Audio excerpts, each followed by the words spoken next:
Хорошо быть ничем не обремененным любителем покера, который регулярно оплачивает приятное времяпровождение за столами очередным депозитом. Но игрокам, которые стремятся побеждать, требуются особые условия для постепенного прогресса. Изучение теории, поиск и устранение ошибок, работа в софте — это все важно и полезно, но без главного фактора — правильного управления банкроллом — все они не имеют никакого смысла. Так что такое банкролл-менеджмент, для чего он нужен и как его организовать? Начнем с определения, которое чисто психологически воспринимает далеко не каждый покерист, хотя именно в осознании сути банкролла кроется правильное отношение регуляра к своей карьере. Вы на канале Poker.ru, и сегодня мы рассказываем об искусстве управления банкроллом. Как же так? Спросит новичок. Ведь банкролл — это как раз деньги, которые выделяются на игру, на оплату бай-инов как в кэше, так и в турнирах. Формально все верно. Покер — это игра на деньги, в которой соперники пытаются лишить друг друга фишек, имеющих денежную стоимость в любой дисциплине. И результаты оцениваются в деньгах как положительные, так и отрицательные. Но в человеческом восприятии имеющиеся в запасе деньги — это доступные для различных нужд ресурсы, которые можно потратить в любой момент. Банкролл — это совершенно автономный резерв, который должен восприниматься не как деньги, а как рабочий инструмент. Это значит, что мы не должны смотреть на банкролл как на денежную сумму. Его величина влияет лишь на наши возможности в продвижении по карьерной лестнице, то есть по лимитам. Прямая аналогия — это бизнес, а покер — это в немалой степени и есть бизнес. На старте бизнесмен постоянно инвестирует в свой проект, стараясь не тратить прибыль, а сохранять ее внутри бизнеса для его развития. Ведь чем больше он вкладывает, тем быстрее отдача, и тем быстрее можно будет выйти на определенный уровень, который обеспечивает относительную стабильность и желаемый уровень дохода. Еще раз, банкролл — это рабочий инструмент. Конечно, никто не запрещает использовать его на посторонние нужды. Только вот в таком случае прогресс неизбежно замедляется, и игрок вынужден подолгу топтаться на одном месте без движения по лимитам. И одно дело, когда это происходит на NL5, и совсем другое, когда он добрался до условных NL100, закрепил банкролл на нужном для игры на этом лимите уровне и снимает сливки, чтобы оплачивать счета. Возможно, он даже не стремится подниматься выше, а возможно, просто сбавил темп, неспешно готовясь к дальнейшему росту. Ведь на средних и высоких лимитах конкуренция куда выше, чем на микролимитах.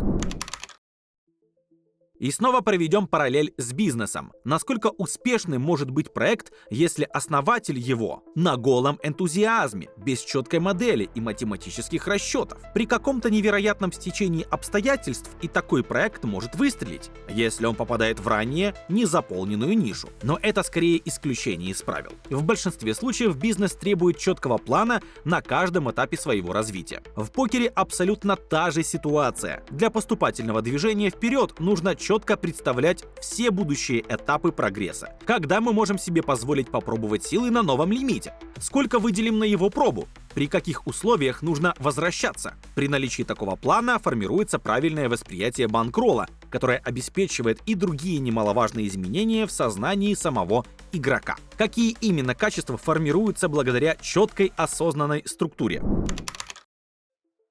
Четкий план, желательно визуализированный в виде таблицы или схемы. Это своеобразный ментальный якорь для любого человека. Даже в жизни попробуйте внести какие-то качественные изменения. Например, завтра начинаю бегать. Какой сценарий более вероятно станет успешным? Простое решение в голове или повышенная на стену таблица с планом и записываемыми личными рекордами? Очевидно, последний. Также и в покере. Подробный банкролл-менеджмент – тот самый якорь, который не дает сорваться в свободное плавание в виде преждевременного рискованного подъема по лимитам. Ведь любой покерист проходит через этапы неудач, когда хочется поскорее отыграться. Или наоборот, слишком уверен в себе, в апстрике, и верит, что готов разорвать любого Фила Айви или Алекса Фоксена. Таблица или схема формирует самодисциплину, внутреннее удерживание игрока от авантюр, а это критически важно, особенно во время сложных отрезков, когда остаток на счете кричит о том, что пора спускаться. Огромное количество перспективных карьер были загублены именно из-за отсутствия дисциплины, когда вместо того, чтобы восстановить банкролл, покерист заливал последние доллары и навсегда удалял игровой клиент. Психологическая стойкость. Хотя покер построен на математике, это в первую очередь игра, а любая игра оказывает влияние на эмоции. А уж там, где речь заходит о деньгах, эмоции совершенно неизбежны. Только вот эмоциональные решения в карточных дисциплинах редко приводят к успеху. Про тильт подробно говорить не будем. Просто примем его неизбежность в карьере любого игрока как данность. Про методы развития ментальной устойчивости тоже пока не будем, это отдельная огромная тема. Но выделим банкролл как едва ли не главный инструмент в борьбе с эмоциями. Как так? Как связаны деньги и эмоции? Напрямую. Тильт рождается не из-за проигрыша конкретной раздачи, он рождается из-за страха. Страха потерять то, что трудно вернуть. Если вы играете на свои последние $100, каждая раздача для вас – это вопрос выживания. Ваша нервная система находится в режиме «бей или беги». В таком состоянии мозг физически не способен принимать логические решения. Любой бэдбит для вас – это катастрофа, и чем дальше, тем хуже. А теперь представьте другую картину. У вас в запасе не 1, не 5, а 100 бай-инов вашего лимита. Вы проигрываете те же самые $100. Но для вашего капитала это 1%. 1%! Как повлияет на вас потеря 1% от банкролла? Даже потеря 10% не выглядит катастрофой. Да, в даунстрике можно проиграть и 50 бай-инов, но у вас все еще останется 50, и это дает шанс уверенно смотреть в будущее. Так что да, глубокий банкролл — это отсутствие страха, борьба с тильтом и концентрация не на эмоциях, а на правильном решении за столом. Это математический щит и ментальная валерьянка, которая позволяет смотреть на деньги как на инструмент, а это, как мы помним, правильный подход. Но одного банкролла для стабильной игры недостаточно. Важно еще понимать, что стоит за действиями соперника. Как отличать блеф от value по таймингам в онлайне, какие телсы действительно работают в живом покере и как подстраиваться под разные типы игроков. Мы подробно разобрали в отдельном видео, как читать оппонента в покере онлайн и офлайн, полный разбор телсов. Оно уже доступно на канале. Перейдем к конкретике. Какой же банкролл нужен нам для игры? По большей части ответ зависит от играемого лимита. Рассмотрим на примере техасского холдема и начнем с кэша. Существуют общепринятые правила. Нельзя брать с собой за стол больше, чем 1% от банкролла. Его принимаем за аксиому, железный закон. Но есть важная поправка на уровень ставок. Начнем с низов. Большинство новичков стартует на микролимитах NL2, NL5, NL10. Здесь правило 1%, то есть 100 бай-инов часто оказывается, скажем так, избыточным. Почему? Во-первых, потому что поле здесь слабое, а ваше преимущество над оппонентами может быть огромным. Это позволяет держать высокий вин-рейт, а высокий вин-рейт сглаживает колебания дисперсии. Сравните графики калькулятора дисперсии для вин-рейта 3 ББ на 100 и 10 ББ на 100. Даунстрики будут в любом случае, но вероятность угодить в плохой отрезок с вин-рейтом 10 ББ на 100 заметно ниже. А добиться значения в 10 ББ на 100 на микролимитах — это не мечта, а объективная цель. Только вот отчетный вин-рейт на микролимитах — это как верхушка айсберга, которая едва выныривает из-под водной глади дистанции. Большая часть этого вин-рейта поглощается огромным рейком, который на микролимитах может достигать 30 ББ на 100, а в некоторых румах и выше. То есть игрок запросто может иметь бруто вин-рейт под 45 ББ на 100, но из-за рейка у него останется нетто 10-15 ББ на 100. В таких условиях гринд превращается в страдание, и цель игрока — побыстрее проскочить микролимиты и зацепиться хотя бы за NL50, где рейк уже намного ниже. Собственно, для этого мы и делаем исключение в правиле 1%. На микролимитах мы используем агрессивный банкролл менеджмент, переходя вверх при достижении уровня в 30-40 бай-инов нового лимита. Плюс новички обычно имеют и сторонний источник дохода, работают на условном заводе или офисе. Значит, потеря банкролла для них пока не является катастрофой, а значит, в даунстрике давление денег куда ниже, чем у зависящих от результатов профессионалов. А что насчет турниров? Здесь принцип схож, однако МТТ куда более дисперсионный вид покера. Поэтому профи обычно поддерживают банкролл на уровне 150-200 бай-инов, а лучше даже 300. Ведь в турнирах можно довольно долго терять деньги, которые отбиваются лишь спустя долгое время благодаря очередному дипрану или заносу. Но на микролимитах мы также используем агрессивный подход, выделяя от 50 бай-инов. Конечно, речь про ABI, то есть средний бай-ин. Как правильно подниматься на новый лимит? При наличии четкого плана у нас есть определенные отметки, достигая которых мы позволяем себе заглядывать наверх. Как именно это делать? Нужно понимать, что дисперсия при подъеме никуда не пропадает, плюс возрастает давление денег, а поле становится сильнее. Это не говоря о том, что местные регуляры всегда стараются раздавить новичка агрессией, понимая, что ему сейчас крайне некомфортно. Да, шот нового лимита — это всегда стресс. Как снизить этот стресс? Нужно создать подушку, которая сгладит все колебания, ведь проиграть несколько стеков подряд можно в любой момент. Поэтому выделять на пробу 3-4 бай-ина — ужасная затея. Они почти наверняка будут потеряны, при этом игрок даже не успеет распробовать новое поле, не говоря уже о том, чтобы под него подстроиться и начать действовать по нормальной стратегии. Поэтому правильно будет выделить 8-10, а лучше 10-15 бай-инов нового лимита. При этом бай-ины должны быть сверх отметки, установленной для перехода. Например, для шота NL25 нам нужно иметь в запасе $2000. Выделяем 10 бай-инов, 250.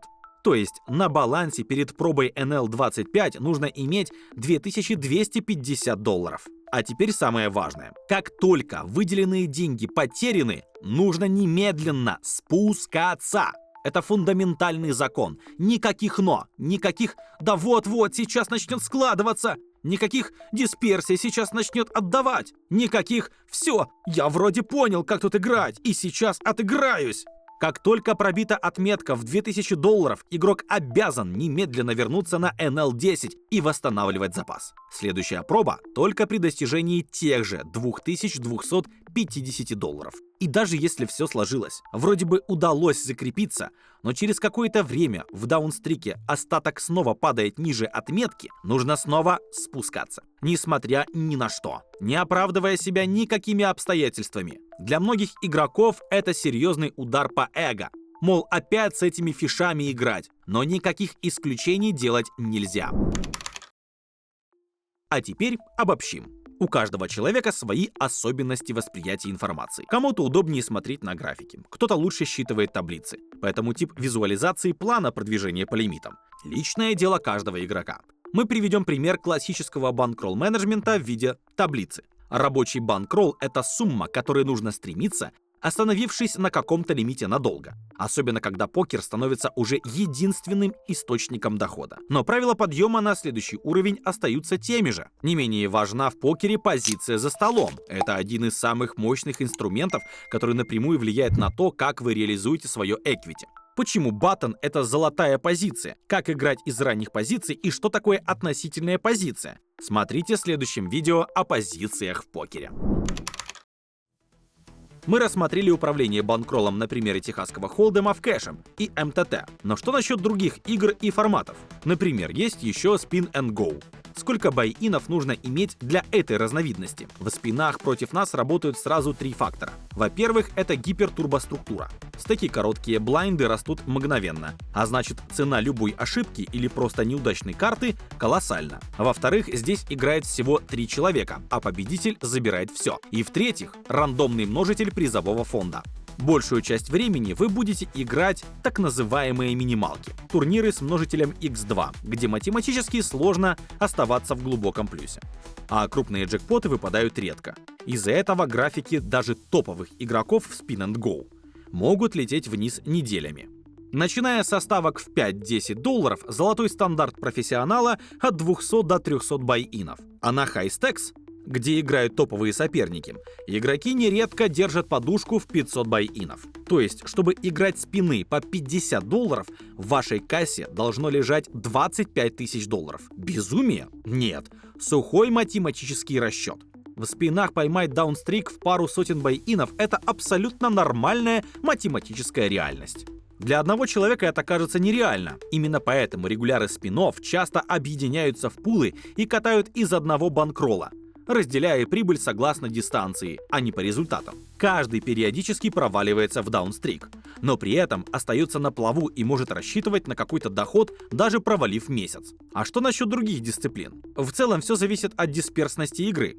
Чем сильнее вероятные колебания результатов, тем глубже должен быть банкролл. К примеру, в Омахе чудовищная дисперсия. Даже показывая идеальную игру, можно без проблем улететь на 50, а то и на 100 бай-инов в минус. Поэтому регуляры ПЛО хранят не менее 300 бай-инов, а в разновидностях с 5 картами и того больше. К слову, В игре с 6 картами на руках, и тем более с 7, да, есть уже и такие, регулярам вообще делать нечего. Пусть все веселье остается фишам, так как реализовать преимущество в скилле в этих играх почти нереально. Повышенная дисперсия и в шорт-деке. Здесь также не стоит лезть наверх без хотя бы 200 бай-инов. Аналогичный подход в лимитных форматах. Из-за ограничений в размерах ставок участники неизбежно получают выгодные подотцы и тянут любые перспективные руки на поздние этапы торговли. Так что постоянные переезды и здесь норма. Таким образом, банкролл менеджмент — это не скучные ограничения, которые мешают вам сорвать куш прямо сейчас. Это ваша свобода, это ваша суперсила. Лучший в мире покерный софт и идеальное знание теории не стоят ничего, если у вас дрожат руки в тот момент, когда вы двигаете фишки в центр стола. Когда вы играете строго по банкроллу, вы забираете у дисперсии ее главное оружие — страх. Вы больше не боитесь проиграть all-in с тузами. Вы не боитесь злых бэтбитов, вы просто делаете свою работу. И пока другие сгорают в пламени тильта и сливают свои последние депозиты, вы методично, шаг за шагом, забираете их деньги. Поэтому если у вас нет четкого плана, сразу после этого видео загляните в кассу своего рума, подсчитайте бай-ины и составьте детальный план развития своего маленького покерного бизнеса. Не обязательно вешать его на стенку, хотя такой вариант вполне уместен, но периодически заглядывать, чтобы почувствовать уверенность, стоит. А полный разбор стартовых рук смотрите в другом нашем видео уже на канале. Удачи за столами, и пусть дисперсия всегда будет на вашей стороне.